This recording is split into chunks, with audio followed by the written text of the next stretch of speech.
Teman-teman ada yang curhat nih, saya udah 2 tahun minum obat rheumatoid arthritis, saya bosan dok.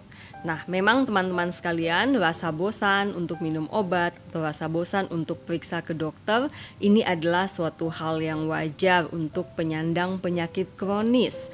Namun teman-teman, kita harus tahu bahwa sebagian besar penyakit rematik autoimun, contohnya lupus, RA, ankylosing spondylitis, ini adalah golongan-golongan penyakit yang memang tidak bisa sembuh total.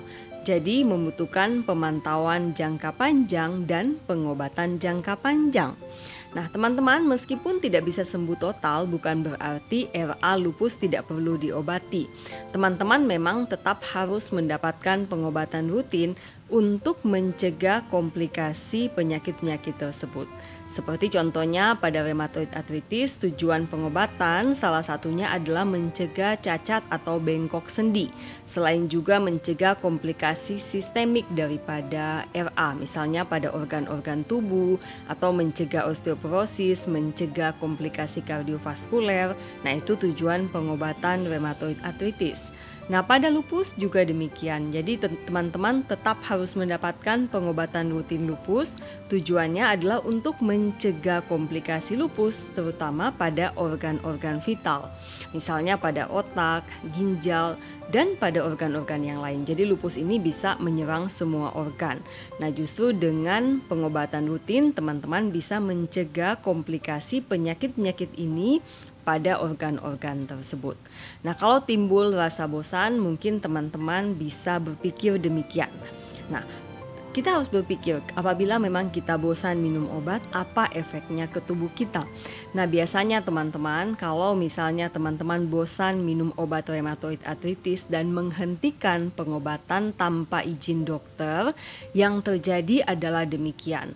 Beberapa bulan atau beberapa tahun kemudian biasanya teman-teman akan kambuh, timbul lagi serangan nyeri sendinya. Dan biasanya kalau sesudah putus obat, nyeri sendinya itu semakin berat. Jadi mungkin lebih berat daripada yang dulu-dulu. Atau bahkan sudah timbul bengkok sendi. Jadi beberapa sendi sudah mengalami perubahan bentuk dan juga mengalami kesulitan melakukan aktivitas sehari-hari.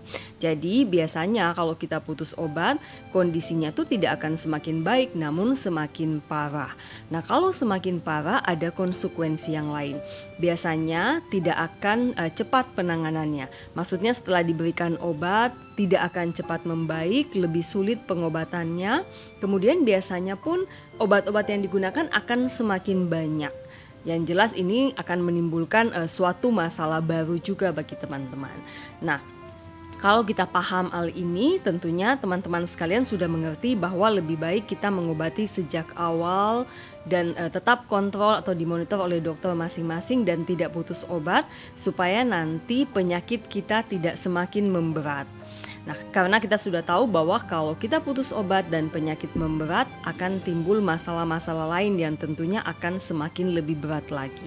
Nah, semoga penjelasan saya memberikan motivasi buat teman-teman sekalian untuk tetap berobat rutin dan termonitor oleh dokter masing-masing.